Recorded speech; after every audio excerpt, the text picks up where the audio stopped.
Hi everyone, welcome to our Treasure Home Saturday Night Bible Study. I see Misha in the chat. So hi TV watchers and hi people in the chat and replay crew. So thank you. You got 7 inches of snow? Yay! It just finally started to snow here about an hour. It took made it short and just put it up. So I was just like, oh my goodness. TV watchers, hi chat. How we play waters. Yeah, as I been watching and everything, and what I've seen myself, and this is my theory, the storm kind of stalled. It's moving slower than they thought it would, because I think by now, it'll be moving out and everything, but it kept changing the time. It was supposed to be starting here in Ohio.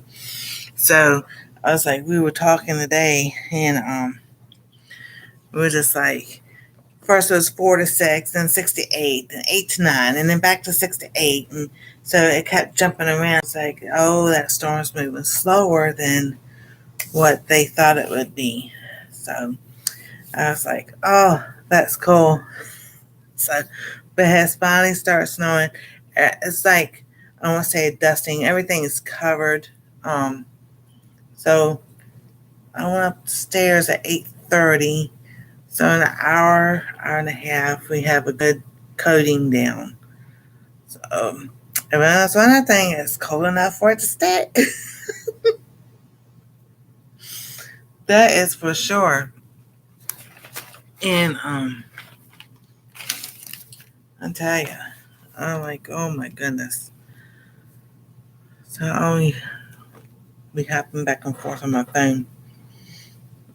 I want to pray before we start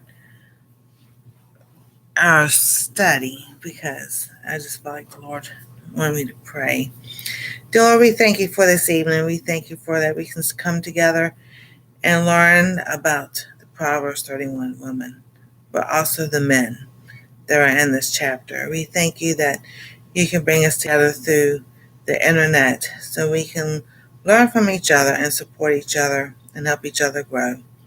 We thank you for the snow that's here, because your word says you wash us white as snow. May that be a reminder to us as it snows and everything, that you are always cleansing us whiter than snow. We thank you for health, safe provision, protection. And when people lose their power, may they hold on to you, Lord, because you keep us safe through everything. In Jesus' name, amen. Alrighty, so I got my notebook. Amen.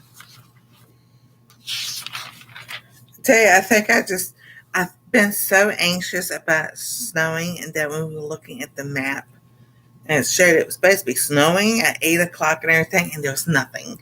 And I was like, I was getting so discouraged, because I was like, I wanted it to snow, and it was doing nothing. So I'm like, oh, but I know it would, because we can look at the traffic cams, and Springfield and Dayton about 8:30, and we're just finally getting a dusting of snow. So I was like, okay, it's coming. Thank you, Lord. Because we want a foot of snow. We haven't seen, we need some good snow. One, it helps cleanse the air. So that's a way of God purifying the air. So think of when it snows and it's purifying the air, that's how God just purifies us, washing us all the time. And then it helps with our ground. The ground needs water, rain, or snow, but the snow, it's like a blanket. It's like how when it snows and it's on the ground, and as it melts, it just sinks in deeper. So that's like Bible study. So when you sit there and you know that Jesus has washed you white as snow, and you start in the Word and you start studying the Bible and everything, how it just starts sinking deeper into your spirit, into your soul. So that's why I love the snow. It just reminds me so much of that. So part 2 of the Proverbs 31 woman is Proverbs 10 through 15. Yeah, 10 through 15. Oh my goodness.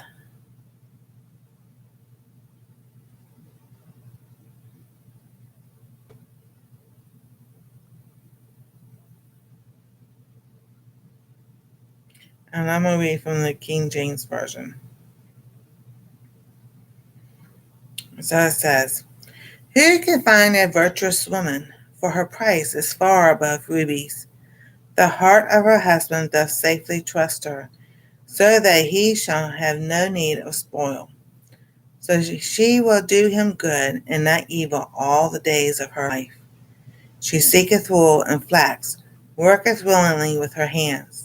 She is like the merchant ships. She bringeth her food from afar. She rises also while it is yet night, and giveth meat to her household, and a portion to her maidens." So, I forgot to put the links in the description that I have for this section right here. So I'll go back sometime this weekend and put those links in. So, because we want to talk about find a virtuous woman. So here was the King Lamel, his mom telling him, "This is how you live your life." But now she's telling him what kind of wife he should be looking for, what kind of woman, wife he needs to be looking for. We always look at this chapter as how, as ladies, Christian ladies should be living and should be doing, which is true, but then it's also an instruction manual for the guys. So we don't think of it that way. So it's like a twofold thing here going on. So she's telling him, he could find a virtuous woman. So,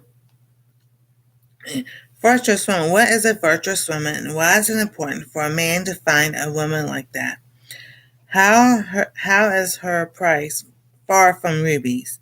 What is the price of one ruby? And here in the word, it's plural.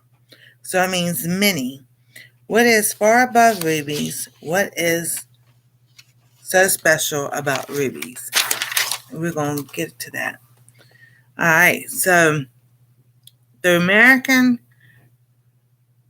Gem Society, and I'll go back and put that link in there. I'm going to pull that up and read it to you. But what I write down here, red, because color of chromium is a mineral the body needs. The ruby comes from the Latin word ruber, R-U-B-E-R, for the red hue.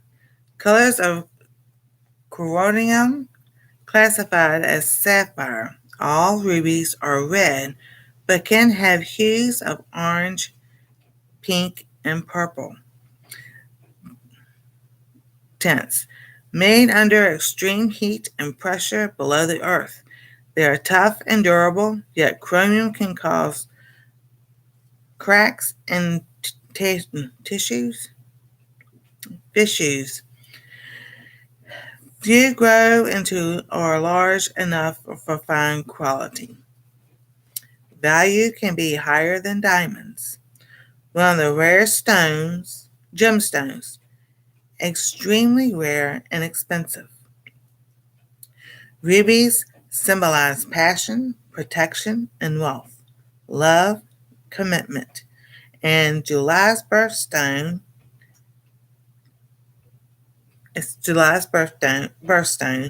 and on the 15th anniversary and 40th anniversary is the interesting about the ruby. Oh yeah, we're gonna get into that. So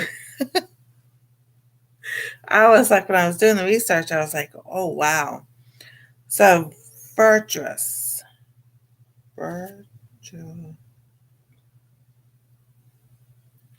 You want to know this virtuous meaning. Definition: having or showing high moral standards. And then Merriam-Webster.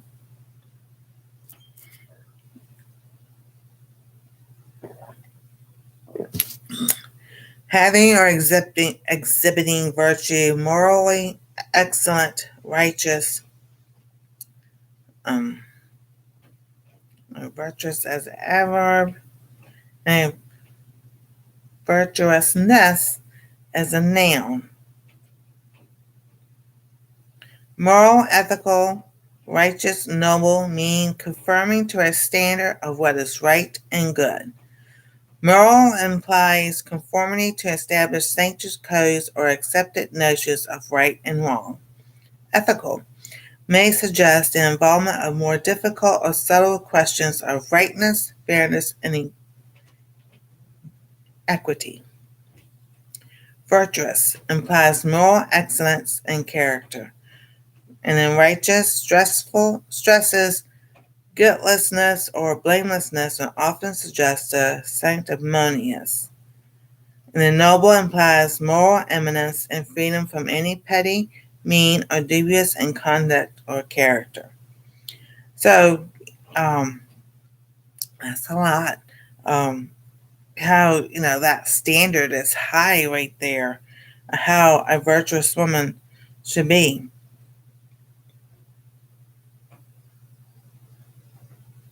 So high moral standards, righteous, impeccable. How, his mom was telling him, this is the woman kind of woman that you want to be having, as as his queen at the time. So men, as your wife, this is the kind of woman you're looking for. Does it mean we're perfect all the time? No, nobody's perfect. The only person that's perfect is Jesus Christ. But we live at a higher moral standard than other people. Moral implies conformity to established sanctions, codes, or accepted notions of right and wrong. Now, sometimes there are some gray areas, but hey, Rebecca, how you doing? That is so cool. Moral standards, ethics. We've seen a lot of that in the news. So, but what are your morals? Right and wrong. Do you compromise when you go out with friends and everything? And that they want to go to a bar and you're like, I really don't want to go there. Do you compromise and go anyway, or do you just stand up like, no, I don't like those places? Can we go somewhere? Now, I know there are some restaurants that have bars already in them. To me, that's not compromising anything because that's technically still a place to eat. But I'm talking like a bar that, serves only alcohol, but, they may have snacks or something other like that. Sometimes they do bring out food, but it's considered a bar. So places I know that have bars in them, so you like Texas Roadhouse, Applebee's, and everything. But I don't think that's really compromising anything.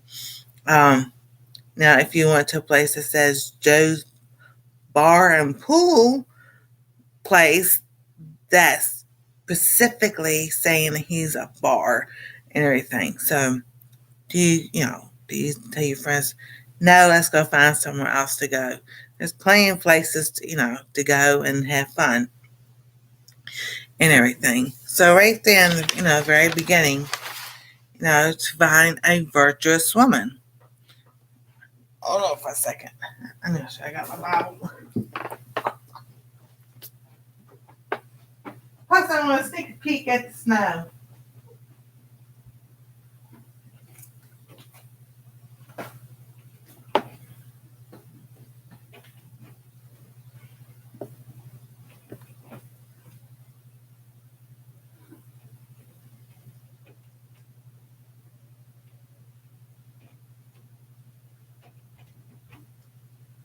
Yeah, I want to make sure it's still snowing. I'll check for that. I'll check before I end the live and let y'all know what it's like out there. Proverbs 31.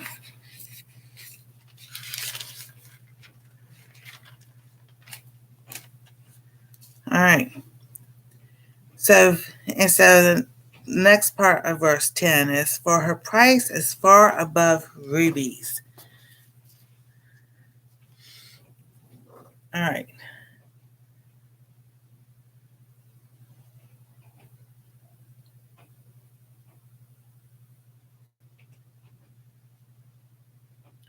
Let me see here.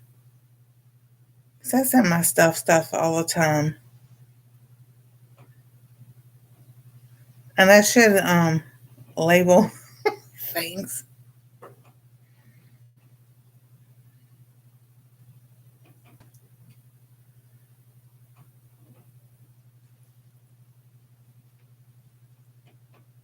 Alrighty.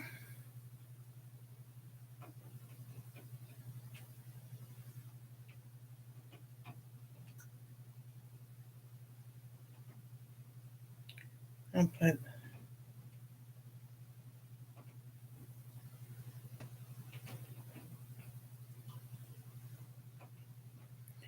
Alright, so the American Gem Society. And we look up rubies.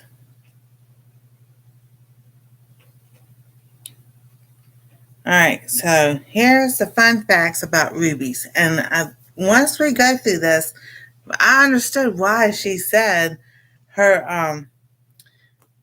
talking about her value for her price is far above rubies. Rubies are well known for their vivid red color. Let's learn about the July birthstone. Here are some fun facts about ruby gemstone. What is a ruby? Why are rubies red? Gemstones are a variety of mineral corundum. So this is what I wrote down. I'm going to read it again. More specifically, they are a red variety which is colored by chromium. Other colors of corundum are classified as sapphire. The word ruby comes from the Latin word ruber, R-U-B-E-R, for all the red hue. All rubies are red, yet they can have orange, pink, or purple tints. How are rubies made? Like many gemstones, rubies are made under extreme heat.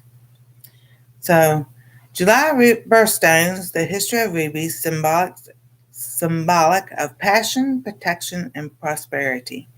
Ruby gemstones have been revered since ancient times. Rubies have been particularly prized by Asian countries. Records suggest that rubies were traded along China's North Silk Road as early as 200 BC. Chinese noblemen adorned their armor with rubies because they believed the gem would grant them protection. Burma has been a significant ruby source since at least 600 AD. Burmese rubies are still some of the most prized of all ruby gems. After classical Burmese mines were depleted, the Mangsu region of Myanmar started producing rubies.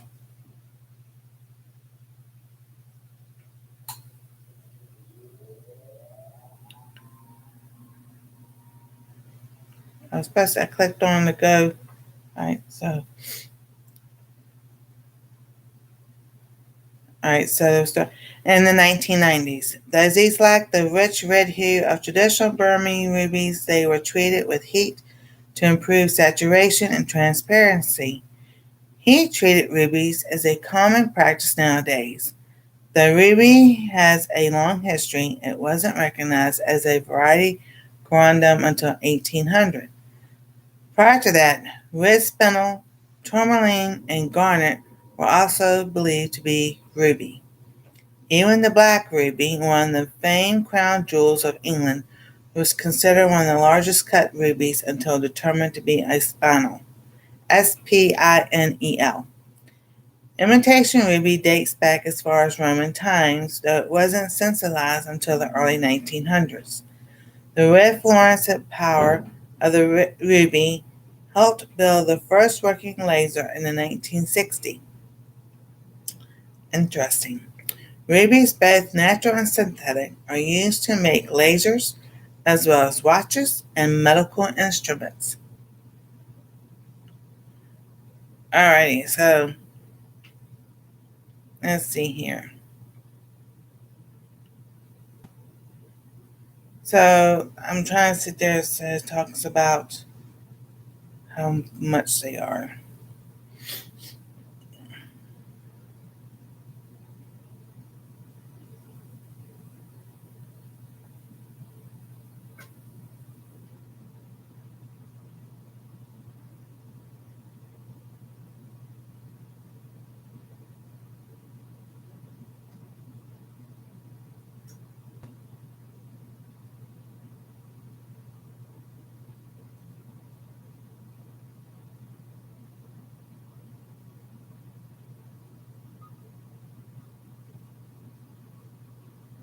Okay, so when I was talking, I said, for those born in July, the ruby, the king of precious stone, is your birthstone.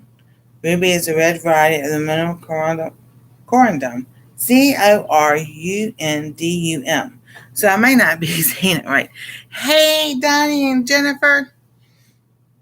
All the other colors of gem quality are called sapphire, which means color is key for this royal stone. Paradoxically, chromium is also what makes this gem scarce because it can cause cracks and fissures. Few rubies actually grow large enough to crystallize into fine quality gems, and these can bring even higher prices than diamonds. According to the name, ruby comes from rubius, Rubeus, the Latin word for red. In ancient Sanskrit, ruby translated to Ratanara, Ratnaraj, which means king of precious stones. These fiery gems have been treasured throughout history for their vitality. Tough and durable, ruby measures 9 on the Mohs scale. Diamond is the only natural gemstone harder than ruby. Ruby's strength and red florences make it valuable for applications beyond jewelry. Both natural and synthetic rubies are used in watchmaking, medical instruments, and lasers. Due to its deep red color, ruby has long been associated with the life force and vitality of blood. It is believed to amplify energy, heighten awareness, promote courage, and bring success in wealth, love, and battle. Many cultures regard the ruby as a symbol of love and passion, and have long been considered the perfect wedding gem. Rubies make wonderful gifts for a July baby or anyone marking an important milestone, like the 15th or 40th wedding anniversary. If you're in search of rubies as a gift or to add to your jewelry wardrobe, visit and it says fine jeweler and everything. So she's telling him, that's just one ruby.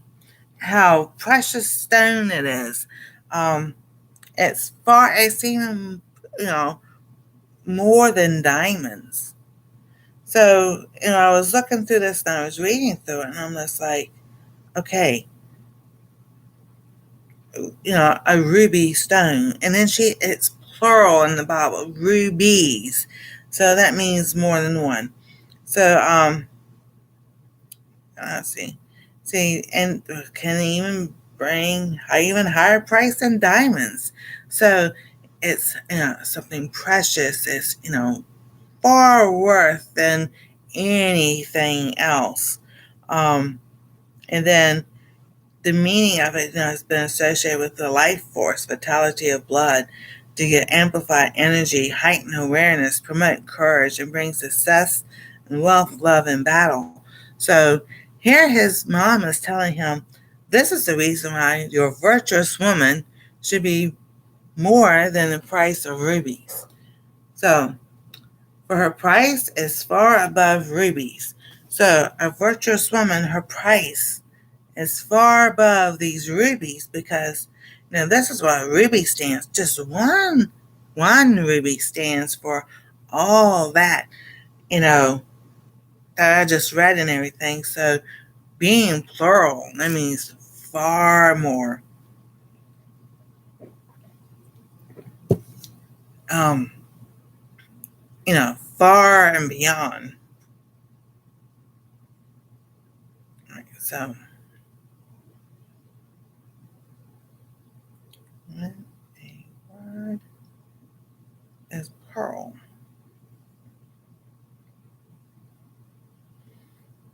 So when a word is plural, denoting more than one, in language is dual number more than two. So several. So meaning more than one. So that's like Jack has many cars, so you put the S at make it plural, meaning he has many cars. So Rubies, because you change the Y to IES. Hey Karma, how you doing? Oh, you're fine. Oh, that's good. We're safe and warm right now. It's finally starting to snow. So it's starting. We're excited. So rubies is plural, so that means far more than just one or two. It's many, and I was just like, okay, so that's his mom's standard to him about the beginning of a virtuous woman, that she has measured beyond just one. She's got it's measured many pearls. I mean rubies and more than diamonds. So her worth is more than diamonds. And everybody, diamonds is a girl's best friend, but rubies should be the girl's best friend, not diamonds, because her value is far above that. I said, in verse 11, the heart of her husband doth safely trust in her, so that he have no need of spoil. So, when I was getting the definition of rubies and everything, we were looking at that, and it says,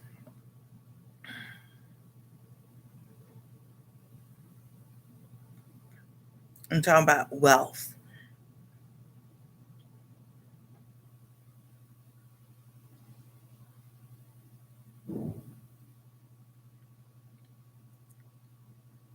So it was talking about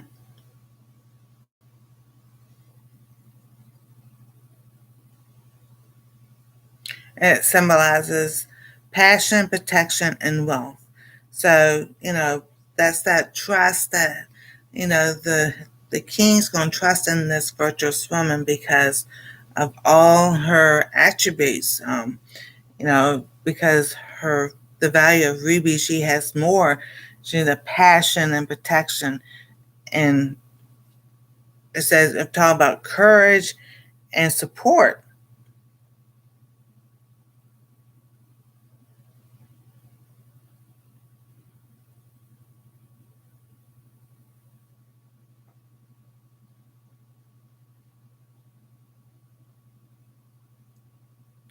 Well, I went back to where I was at, and it's like,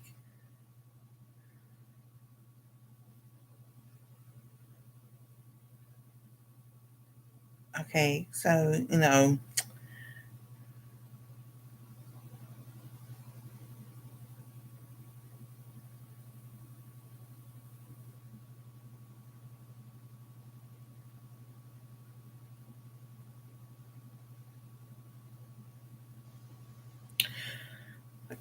you can find it once, and then when you go back to it, it's something totally different.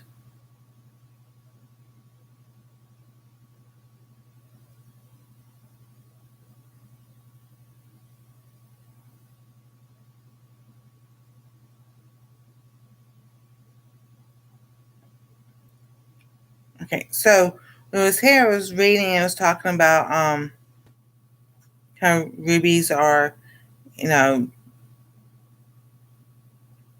come from. Okay, that's where I was at. And talking about rubies are the most rarest gemstones. And talking about good quality, exceptional color. It's made for watch. You use it in watchmaking, medical instruments, and lasers because of its incredible strength and red fluorescence. So, he trusts her because of the strength she has. Um, you know, the passion and protection and wealth. And, he's trusting her.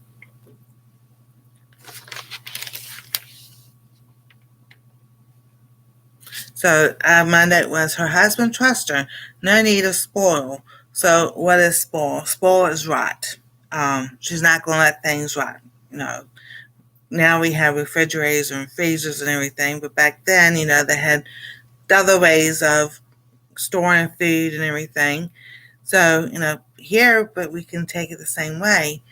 We go through our stuff to, make sure and rotate it. Use the first, the last stuff first and put the stuff back first behind the, and rotate it out. So, like your canned goods, when you buy canned goods, you sit there and you pull what you have first forward, what you just bought, put it behind that and use it. Hey, Jane Doe, how you doing? So you continue to rotate things out. So no need of spoil. And if it does, if it spoils or rots, you throw it out.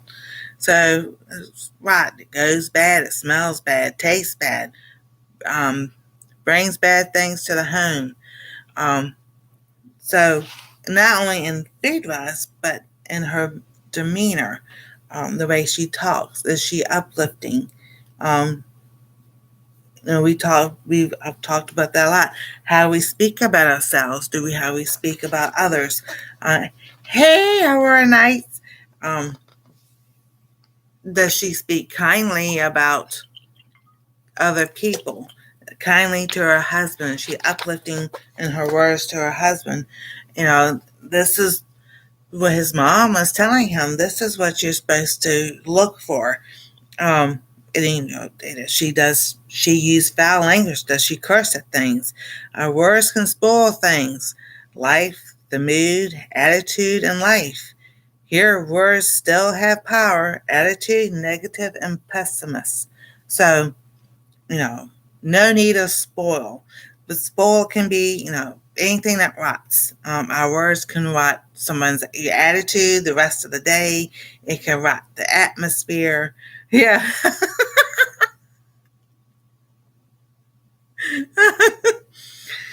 Because we do. We have things that go, not the way we plan at times. Don't worry. That's like, I'm not innocent in that part either. I'm preaching to myself too.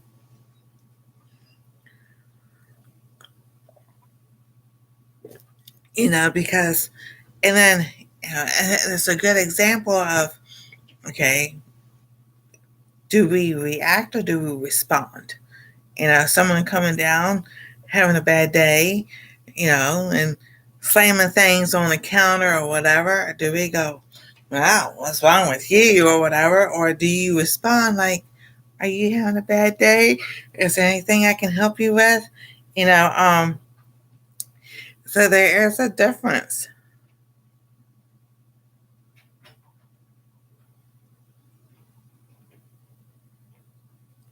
And, you know, do, and that's with everything. But here she's telling the king, this is the type of woman you want to look at. And here is telling us, okay, this is how we're supposed to act. So this is a twofold chapter. More, everybody's talked about how to be a virtuous woman, but has everybody ever told the men, this is what you're supposed to look for in a wife? When you're dating a girlfriend, they said the best thing was, take someone out to eat and how do they treat the waitress? Now, maybe not the first date or so, but, let it, go for a while. And then you can see some people, show their colors right at the beginning. Some people don't. But, how you talk to people, um, it's really important. Uh, so, her words, and that's the one I got out of that was about he trust her, for he has no need of spoil. So when we think of spoil, we think of food. We don't like the food goes spoil and everything. Leftovers. Leftovers can spoil faster than anything if you leave it too long. So that's like letting bitterness and anger and resentfulness sit too long in your soul, and you think about how people done hurt you and everything, and then it comes out in your attitude, your words, how you talk to people and everything. So this is a guideline also, you know, for us women and men to sit there. That's what I've taught Anastasia. Potty mouth is not a pretty mouth. And yeah, some guys may not mind it. I said, but most men don't like it.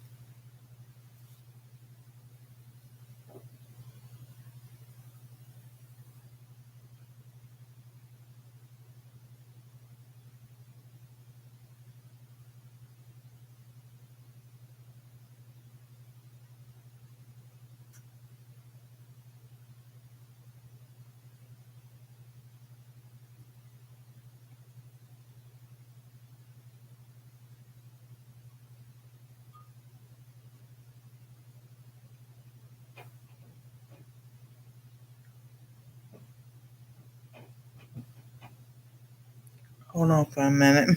Sorry.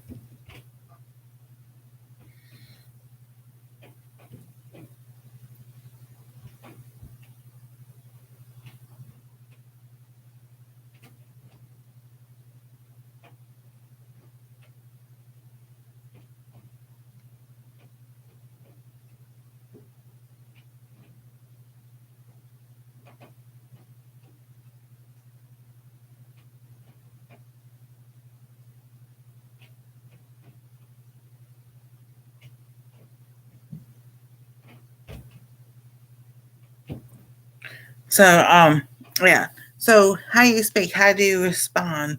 Because we can react and everything. I've done that myself, um, especially on Instagram, and you know, you know, I love my country. I will take up for my country. I will support my country, my military, the firefighters, the police, military, and everything else. And I can get into a banter with people on Instagram, and then I got to thinking, these people probably don't even live in this country whatsoever. So I finally got to where I was like, am I reacting or am I responding to that? And I was like, well, let me try something else. And so with one of them, it kept back and forth. I can sit there, I will tell you how I feel about certain things. Um, if you want to email me and everything, we'll talk.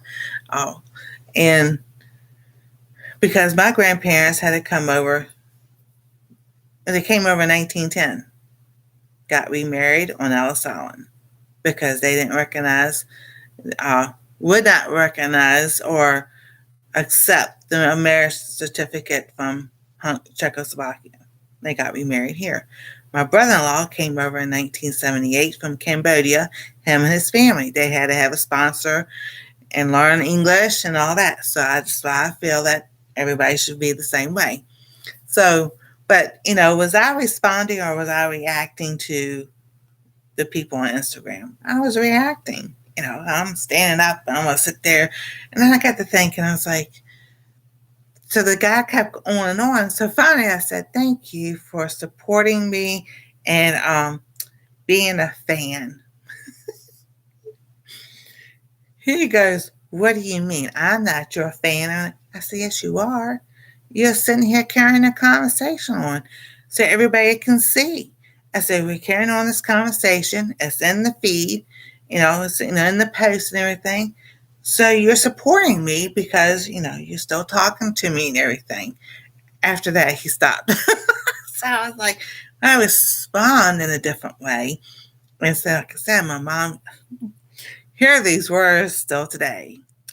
Um, a soft answer turns away wrath. And that's in the Bible. So it's like, sometimes that hurts.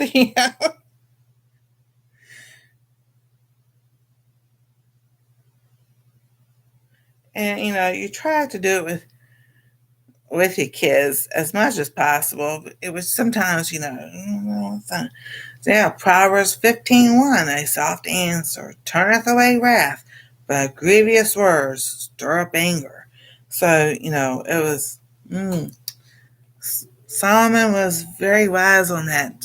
So, yes, sometimes you want to sit there and yell and scream and everything, but when you can sit there and stop and think about the situation, think about what the person is saying instead of like, oh, well, I don't like what get your, there's a saying, get your feathers all ruffled up and everything.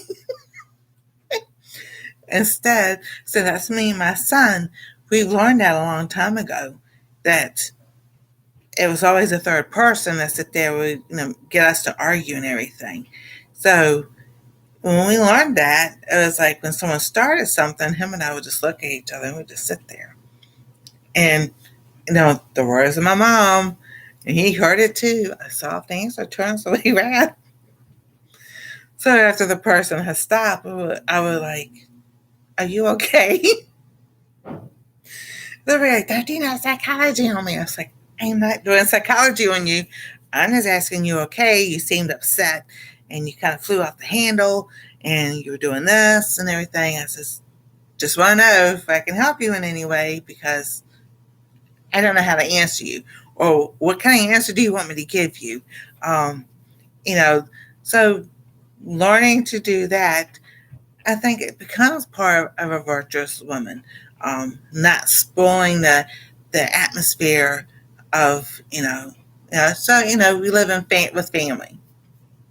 You know, I've learned to pick up those cues and everything when people come down the steps, especially they come not stomping, but so it's like,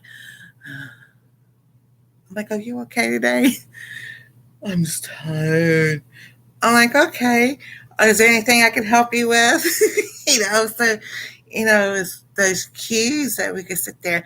As I said, as a PI, you do this with anybody. Sit back and watch and look and learn. You know, we get so used to being, especially with living with families, living with people, and you know, sometimes everybody has a bad day, and we'll sit there and we family and they're supposed to be up and doing this and that and the other and they're not. We'll just go, "Look, what's wrong with you today?" And they could not be feeling well at all.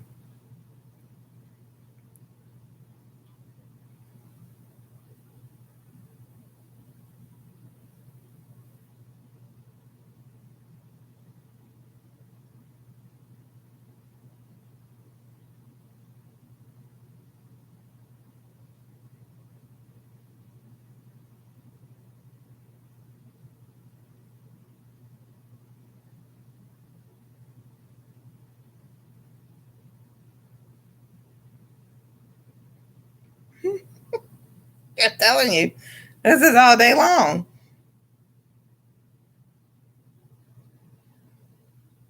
So and I get worn down too. So last Wednesday and everything, I didn't feel good. I shouldn't have been live. No, Wednesday. Yeah, this Wednesday.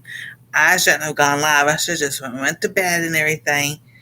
So I was just like, but I did. I was, "Hey, doggo Ben, I've been alone since 1995. I understand. I don't live alone, but I'm not married anymore. I've been divorced since 1998. Um, so I've dated off and on, and just that's another long story." So as far as you know, being the virtuous woman and everything, there's something we can sit in the bed. The weather is awful. I understand.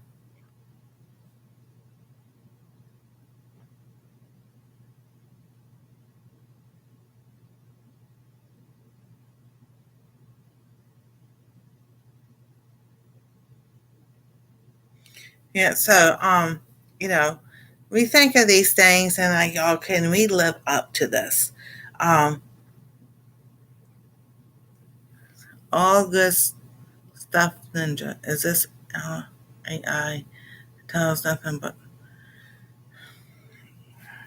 Would a mod like to get that for me, please? So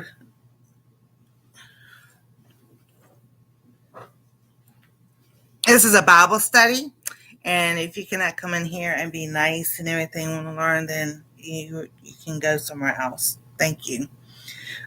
So a virtuous woman, we think we have to live up to that and everything. Yes, it is a high standard for a virtuous woman.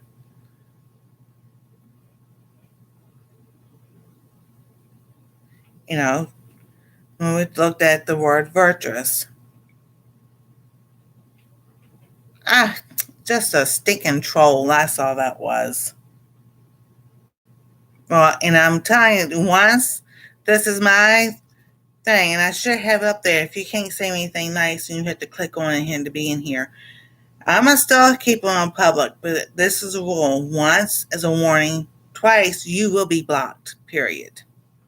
I will not have that.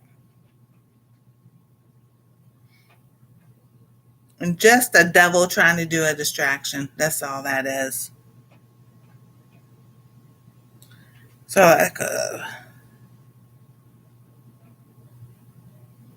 it should still be there. Let's look it up again.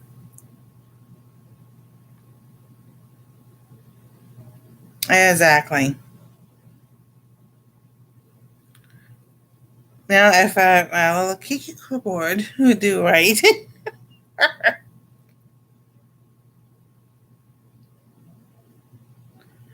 So we said virtuous having high moral standards. So there, right there. What's your moral standard about what people saying like that? Do you let people come in? Do you give them a chance? Um,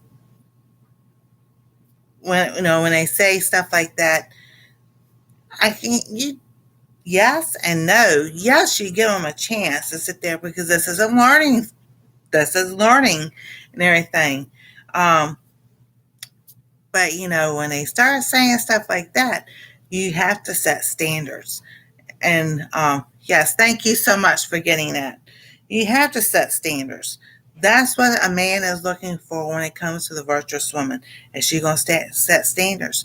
Is she going to compromise and go, oh, they probably just need to sit there and just let them stay and learn. Maybe, the devil's a liar. He's going to send people out there to sit there to try to trip you up, sit there and say things, get you to start arguing and everything and all. And where are you going to stand? Are you going to sit there and compromise with that? Or are you going to sit there and say, no, this is what the Bible says. This is what my morals are. This is my standard. I am not compromising. Um, like in dating, the guy wants to hold your hand. Are you going to do that? Do you really know you don't know this guy on the first date? Back in the day, you're talking about kissing on the first date and everything as a moral and as a standard. What is that virtuous woman's standard? She's supposed to have high standards and everything. Um, so, her words, her attitude, the mood, you know, is it negative? Is it positive? Is it pessimist? Now, saying, every day, sometimes we do have negative things happen and, we say it. I have a low tolerance for that. My age and yes, and these standards, the devil is a liar. Amen, doggo Ben. So thank you, Rebecca. You know, negative is, my mom was a pessimist. Always the opposite. She couldn't understand why I was always so positive. I'm like, it's better being pessimistic.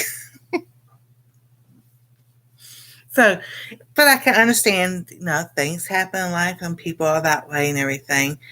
And some people can just let the like water on a duck, let it roll off the back. Some people can't. Sometimes it does take me, somebody that says something that takes me a day or so or whatever, or It used to take me longer, but now I've gotten to where I'm like, okay, um, was that said? And were they mad at something else today? And I was just the punching bag by accident, or not a punching bag, but with words and everything. And I sit here and I think about this, and it just comes to mind because it makes me wonder. Because celebrities way back then didn't talk about their faith, or like they do now and everything. But go back to um, Murder She Wrote, Angela Lansbury, and how she actually helped write that show after they gave her the first script. She was a executive director and everything. And you should go back and look at those and everything. How she didn't react to people; she responded to people. How she, that character just sit there and was, she was writing her book, but she would stop writing and go help do this and help do that and everything. And it's like, did they take that character out of this chapter? And I'm like, because you go back and look at that character, and it's like, wow, she had nothing. She didn't let things rot. She took care of her garden. Her words were always kind. You know, Utter crack. Okay, so hello, welcome. So maybe there's some there we can learn from that show. But here in the did they take that character out of this chapter? So, and then 12 says, she will do him good and not evil all the days of her life. So, a virtuous woman, wife, will do him good all days, not just some, not when she feels like it, not when things go her way, or she tricks him to do things, nor makes him feel guilty for his feelings or having a bad day, or a situation at work or home. No matter what, have a great attitude. Acknowledge the problem, but don't dwell on it. All her life, how long in life? All the days. So when she is no longer here, he will hear her and remember her words of biblical wisdom and wisdom. Hey, Darlene, how you doing? So I was looking at that, and it says all the days of her life. I'm like, that's a hard one to swallow.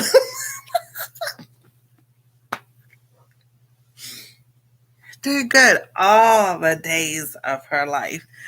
And I'm like, ooh, how many times as, because we're human, the flesh and everything, the flesh goes, oh, he said that to me.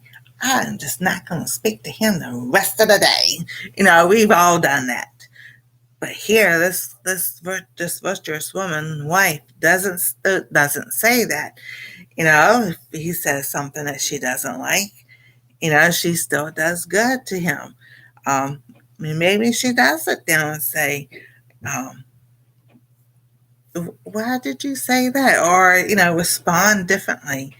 Hey, that was kind of sharp what you just said. Did you mean to say it that way? Because I kind of don't want to take it offensively, because then it'll hurt my feelings. So, you can maybe say it that way and everything. And I'm just like, all the days, that's some, not when she feels like it, not when things go her way, or she tricks him to do things, and she doesn't make him feel guilty for having feelings or having a bad day at work or something bad at home. Like he's working on something, or he'll be working on the car. Guys like working on their cars. There are things that sometimes happens on the car that doesn't go right. He could come in and be slam the door and says something, and then you ask him a question, and then he's smarting off and everything, and it's like, okay, well, where does this come from? I just asked a question, but do you know the situation beforehand? Now, that was something I learned too, as now with my son, when he comes home from work, we've got up on those cues and everything. Did he have a good day? Did he have a bad day? I can tell when he comes in, you know, how he comes in, the look on his face and everything. And, sometimes he gets home early, so I get a chance to talk to him, and I can see that aspirated look on his face. I'm like, did you have a bad day at work? He goes, well, it wasn't bad. He was just long and I had to do this, that, and the other. So I know how to respond, if something doesn't go right. It's not me, it's not us, it's frustration from work. So now we've learned those cues, from our husband, from our children. I think when you get to know a person, after some time your personality and values are compatible. Exactly. And, these are qualities and everything that King Lamel's mother is telling him about what to look for in a virtuous woman. So at this time, he's looking for a wife. Could it be Solomon? Could it be Hezekiah? It could have been either one of those. But, I'm just like, because some of the things hinted about, they were talking about David and everything. So I'm just like, I'm like, I'm guilty of that. I am guilty of this verse not doing that myself. Not doing good. My ex was an alcoholic and abuser, so it was kind of hard to do good, even though the most of the time I did. Yeah, that didn't change the situation. So that was something that, I had to take a stand in a standard and put my kids first and my kids and myself safety first and get out of that situation. So this year we'll be talking about that a little bit more. So,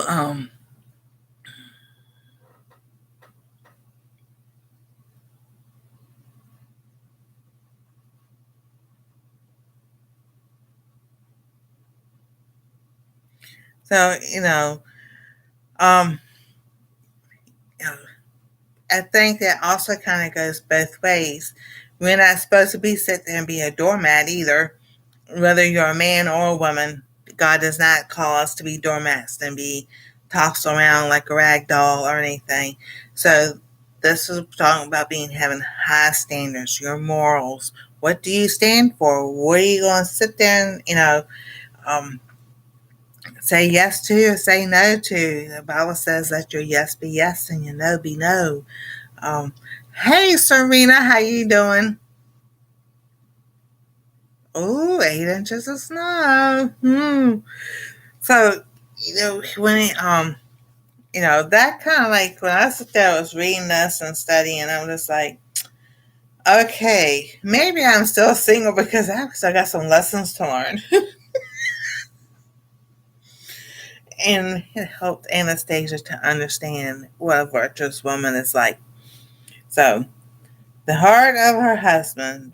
Okay, so 12, she will do him good and not evil all the days of her life. So, and we know what the word evil means.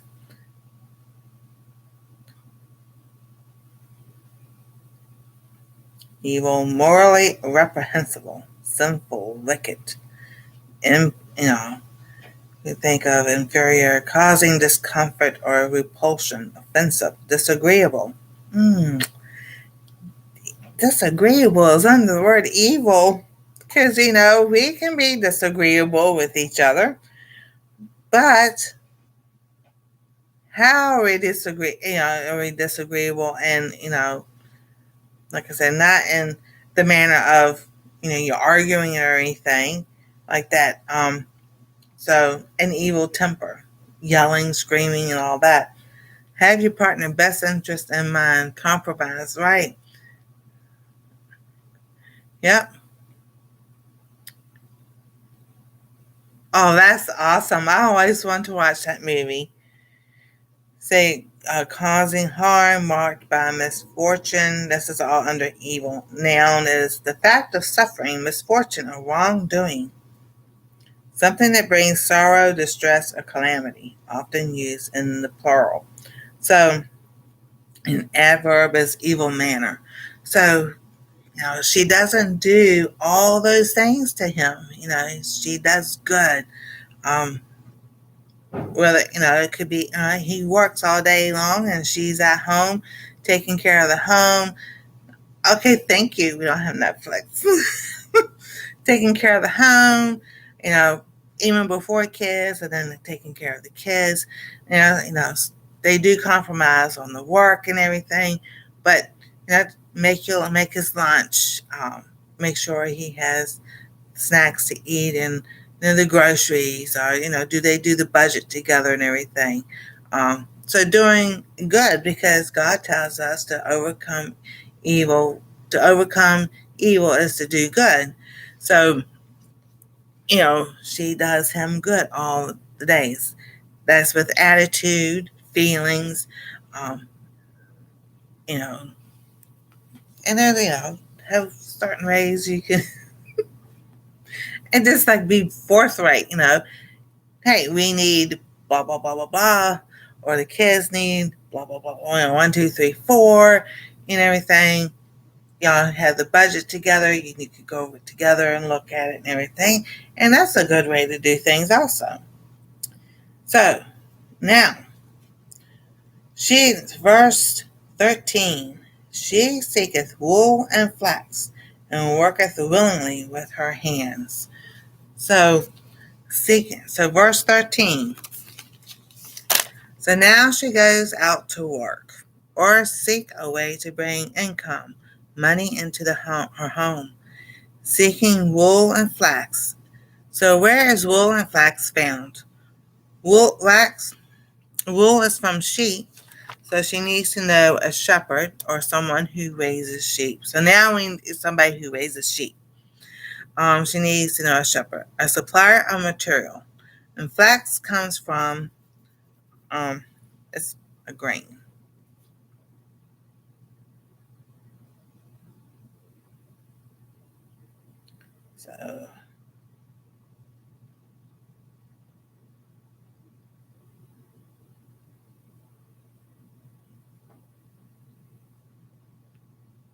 So flax is one of the oldest cultivated plants, originating in the region and stretching from the eastern Mediterranean to India. With early desiccation domestic in the Fertile Crescents around 5000 BCE, and thrives in cool, temperate climates, and today is primarily grown in Canada, Russia, Kazakhstan, China, and France. So my notes, it says as early as 8000 BCE in Fertile Crescent, 7000 BCE was Syria, 6000 BCE Lebanon and the Dead Sea, 4000 BCE was Europe, 3000 BCE was in Switzerland, Germany, China, and India. 1000 BCE was baking bread at Jordan and in Greece. So it started with making clothes, then about 1000 BCE is when it was introduced about making bread. 800 S. So I don't, all right, what's going on with this?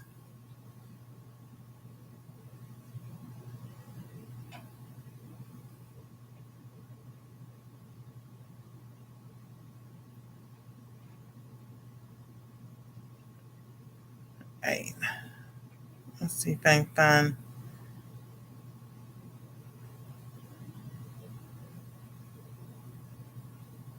All right, this is where it is. All right, so 1800 S. So I guess it was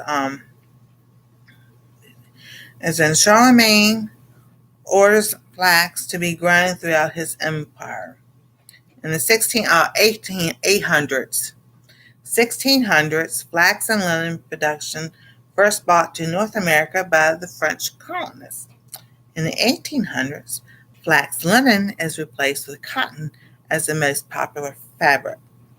In 1995, flax becomes known as a functional food. And in 2015, 88 Acres, this is called 88 Acres, the original craft seed bars made with sunflower, pumpkin, and flax seeds. So the history of flax is there for a long time. Hey, Andale. Oh, thank you so much. You have a good night. I don't know if y'all getting snow or what y'all getting, but I know it's going to be cold. Stay warm. Oh. So flax has been around for a long time. So flax was around in the Bible times. So she seeks wool and flax. So back then, flax was used as linen to make clothing. So, we always say, how in the world did they make clothing and everything? Well, there we go. She seek wool. They had sheep, lambs, and so they knew how to shear the sheep to get the wool to make it into yarn or some kind of thread or fat and to make it into clothing. So that's what she does. Now we go to the store unless she knows someone that spins it and makes now I know there's several channels on YouTube that they show you how they shear the sheep and then they take all that and they wash it and everything, get all the stuff out of the wool and everything, and then they spin it into yarn and then they dye it and everything. So, oh, no snow yet. Oh, sweet. It's snowing for Serena. So, so that is a lot of work. If you see people, I've watch channels do that and everything. And, it's like, wow, that's working with your hands. That's a lot of things. So she seeks someone who has wool. So maybe she's not making the wool, the yarn or whatever herself, but somebody that has the material that could be a shepherd. That's what they do is the sheep needs to be sheared and then they make the wool and everything so that people can buy it and make clothing. And the same thing with flax. So now we have machines and everything that can do that for us and everything. And so, we still go out and seek that. Excuse me, I have to go to the restroom. I'll be right back.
They're drinking all that water.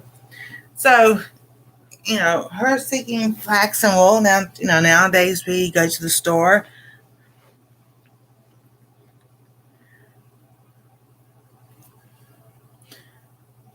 Okay, let me go back here and see what spring, the fiber, these just makes yarn, spinning wheel. Oh, that's cool. So, we go, there's some women, some wives or ladies, we go to work that's still bringing stuff into the home. So, to bring wealth into her house. And then, whether you knit, you crochet, or you sew, um, other people do that to bring stuff into their home. So it's bringing income into the home. So that's,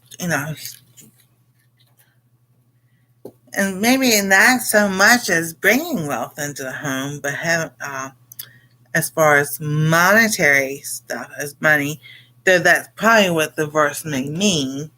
It could also mean the way she upholds herself and everything. But it says she seeketh wool and flax. So she is actually going out, seeking these things to work with her hands. She is like the merchant ships. She bringeth her food from afar. So she's going out, seeking materials that she can work with her hands. And then she also is like the merchant ships. Well, merchant ships, they bring in goods, your food, your spices, materials. So she could be going. So she going to the merchant ships to find the wool and find the flax. So we should be shopping. That's what she's doing. She's shopping. She's shopping for things to make with her hands, just like you crocheting for your grandbaby. That's like I crochet for the family, and Rebecca crochets to give away to different people and everything. She's made things for herself. I know Heather, she sews, and she has her aprons that she sells. So yes, that's part of what she's telling him to sit there. I just made her an apron to match the. Oh, I see, and you're sewing, so she's working with her hands. So yes, part of that is going shopping because you go out to seek to purchase the material to make those things. And then some people go out and people make things and sell them all the time. Um, and that's how small businesses start. So and yeah. So it says she goes to seek wool and flax. So does she go to the merchant ships? No, and does she buy the stuff there? So she's going out seeking those things. Um, and what did the ships bring into harbor? The food, the wool, the linen, the things that were bought from afar. So just like now, we call it import and export. So certain things are bought in that don't get made in America, or we need material from another country. And the same thing here, we have materials here and everything that they need. So that's an import-export type thing. My church has a group called Sowing Seeds that makes prayer quilts for various people on their prayer list. That is awesome, Serena. I like that. And so, brought things from afar. So I know if you go back and look at Solomon, the beginning of when Solomon became king and he was importing everything, well, the wood that he made the tabernacle from.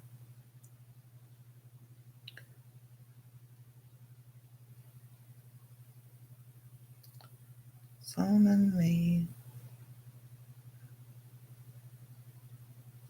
temple. All right, so it was the cedars of Lebanon. So for him to have that cedar wood, he had to sit there and trade something with them for the cedar. So he used the cedar of Lebanon for the main structure, walls, and ceilings, and also used cypress wood for the temple floor, obtaining both through an alliance with King Hiram of Tyre for this massive building projects. These woods were prized for their beauty, strength, fragrance, and resistance to decay, symbolizing the temple's majesty and God's enduring covenant. So, and then,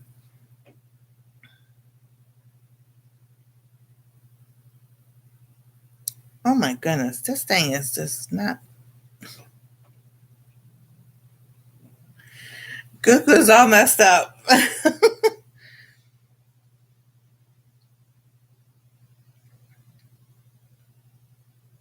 All right, so let's see here.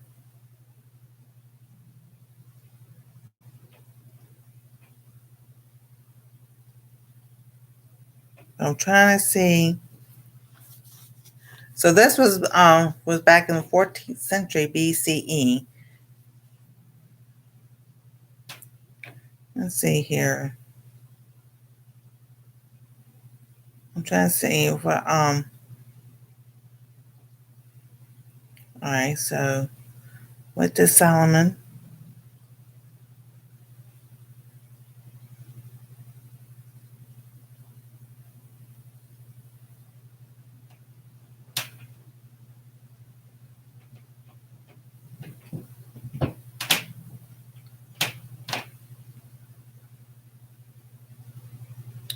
Okay, so he traded 20,000 cores, cors,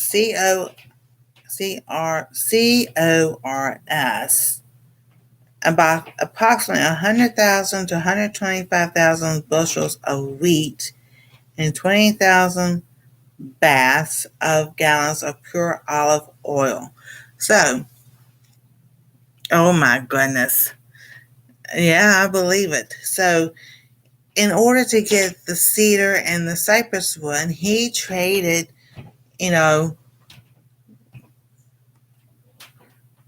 wine, wheat and olive oil or wine for, back and forth with them to get the wood to build a temple. So that's how she did with the merchants and everything. I'm quite sure, that she was like, had to trade things or whatever. Maybe she did have money. She purchased those items that she needed that came off the ship. So, like spices and everything, there were certain spices, we still get from the Middle East and China and different places, Sri Lanka. There's a few others, the spices that don't grow here in America, we have to get from somewhere else. So things that, came from afar. So I was like, how did Solomon build his kingdom and where did he get the material for the tabernacle? And his palace was from afar. And so he, traded. So trade has been going on for a long time. So today we go to the store, we grow food, we go to the farmer's market and everything, and we purchase those items. Kind of like a trade, but more monetary than anything else. So we're still doing the same thing.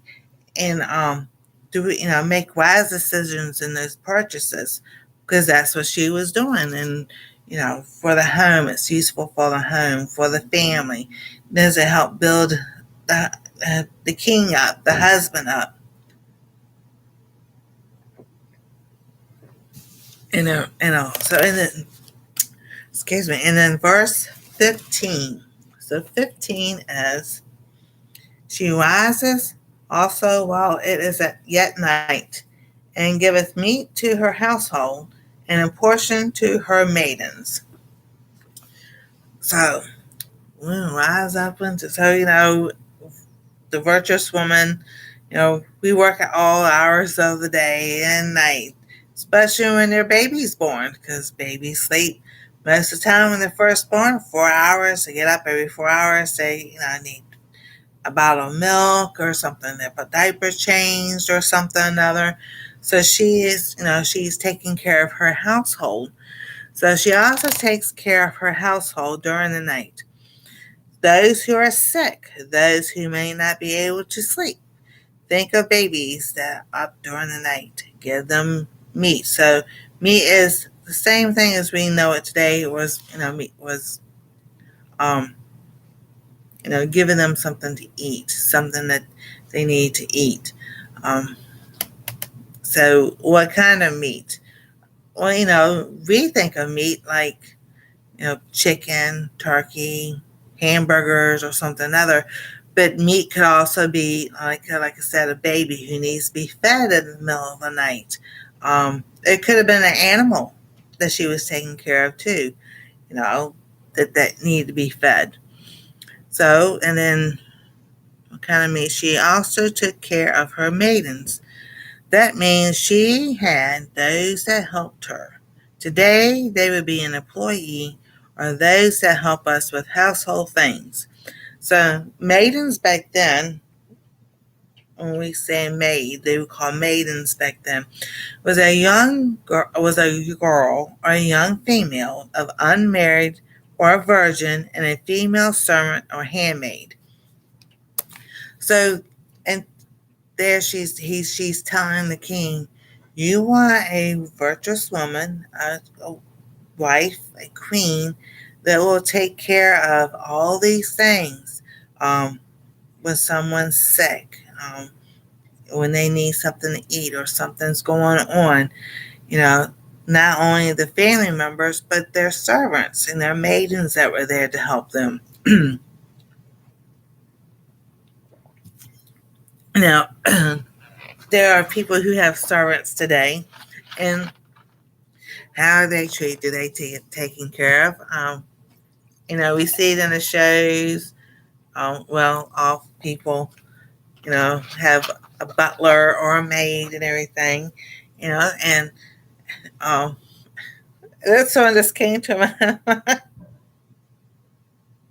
different strokes. It sure just came to my mind when I was talking about it. Mr. Drummond and everything, he took care of, he had his daughter Kimberly and his former housekeeper and everything passed away. So, and he promised to take care of her children, which was Willis and Arnold. And then he had the new housekeeper that he had and everything. So, he was taking care of a lot of people in that sense and everything. So, but then, Mrs. Garrett, she was taking care of the household. But if you watch that show and you know that show from a long time ago, there were things that she said that she wouldn't do. So now that's the opposite of a virtuous woman. Saying, "Oh, if someone throws up, I ain't gonna take care of that. You got to take care of that." Or, a dirty diaper. I understand the man not wanting to change a dirty diaper, but the mom not wanting to change a dirty diaper. That kind of makes you think about what in the world's going on there.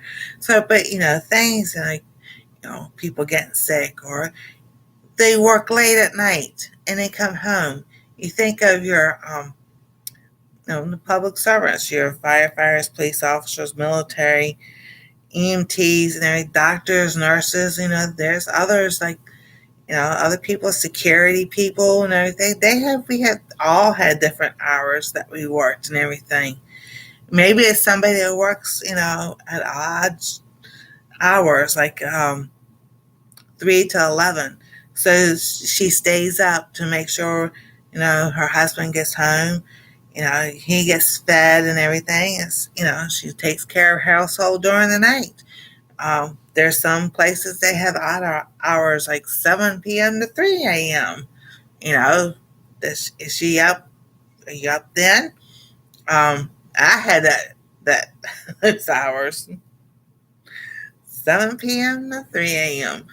Now, I did not make my mom and them say stay up until I got home, or because we were living with my parents or anything. Everybody was asleep, and I got in and everything. So, you know, to me, I was a grown, even though I was a grown adult, I did go in there and let them know I was there, and that was just out of respect because if they hear somebody in the house walking around and everything, you're gonna get up and you're gonna wonder who the world is and everything, and you might be on the defensive side because you want to take care of your family. Maybe that happened too. Maybe something happened and she had to get up and defend her family.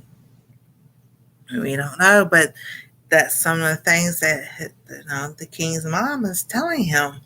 This is what you look for in a wife, in the virtuous woman. We want to say girlfriend, fiance, wife. These are the things that he's supposed to be looking for. Are these guidelines for us ladies to be doing? I think so too.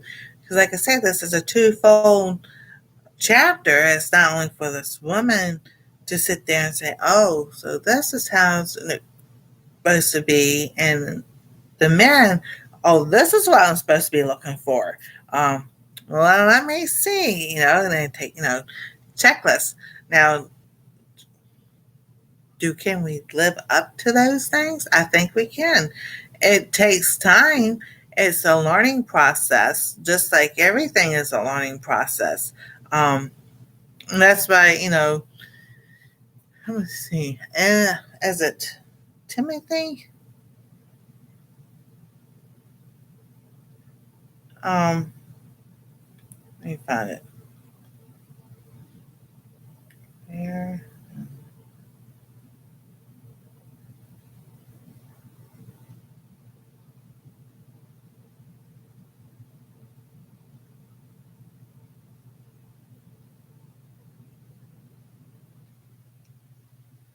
Oh, it's in Titus. Okie dokie. That's it, Timothy. Hey, I had the T. Had the T. All right. So, Titus, chapter 2, verses 3 through 5. The aged women likewise, that they be in behavior as becometh holiness, not false accusers, not given to much wine, teachers of good things, that they may teach the young women to be sober, to love their husbands, and to love their children, to be discreet, chaste, keepers of the home, good, obedient to their own husbands, that the word of God be not blasphemed. Ooh. Did he know about Proverbs 31 woman? Lady, virtuous woman. I think they did, because Titus is in the New Testament, so they all knew about Proverbs and the Psalms and everything. So there's another thing, as mothers and grandmothers, we are to teach the young ladies, the young women, how to be this way. Even though we're still learning ourselves, we can learn together and everything, how to be this virtuous woman. So next week we should be at verses 16, 17, 18, 19, and 20. Yeah. 16 through 19 is what we'll do, and then 20 through 24 will be the last, because it's this is a lot to go through and everything, and I'm just like, there are some things I'm like, I know I need to work on. A lot of things I've learned and everything, it's like it's always a process. So definitely, are there keys for everybody? Yes. I'm writing Titus 2, 3 through 5. Because I heard that, that was taught to us in church growing up, that the older woman is supposed to be teaching the younger woman. So you have a daughter, teaching the daughter, how to, all right, let's not, of course, the 10 Commandments, lie, steal, cheat, do all that and everything. But what to work with your hands, how to make things with your hands, how to go grocery shopping. There are some girls that don't know how to go grocery shopping at all. Teach them how value she is. She is far more worth than Rubies. And sit there and show what a ruby is worth. That you're more valuable than that. How that your husband is supposed to trust you, that you don't do secret things behind his back as far as conniving and deceitful. surprising him with good things. That's always a good thing. But and your attitude. Um, you know, Somehow or another this get this singing from an adult going, my brain not working, and I'm just like, why you say that? Because sometimes I forget, okay, but that doesn't mean your brain's not working, so the words you speak over yourself is just as important you speak over of others. You know, Learn to speak well of yourself. Speak over yourself what God says about you. And you can sit there, so saying it about others and everything. And then doing good all the days of her life. So, all days, not just some days. So, how long does this virtuous woman live? We don't know. But life now, there's longevity. There's a lady that on Instagram, she has Instagram, she just celebrated her 107th birthday. So, it's like people think, oh, people don't live long nowadays. People live long nowadays. You know, People live longer. Some people don't, but all your days, to do good all your days. So we will be going over the next 4 or 5 verses. I'll divide it up and everything. And I said I was going to check and see what the snow was like. Let me take my phone and take a picture for y'all.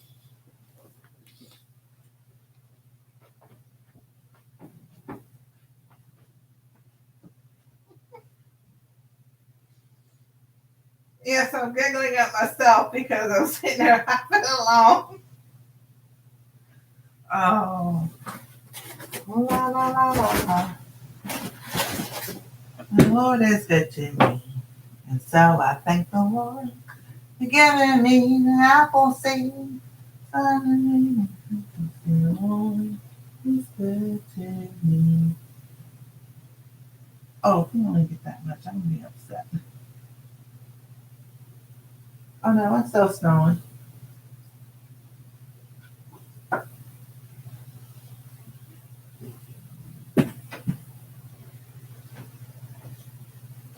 I think, and the wind is blowing so much. Alrighty, let me show y'all what we got.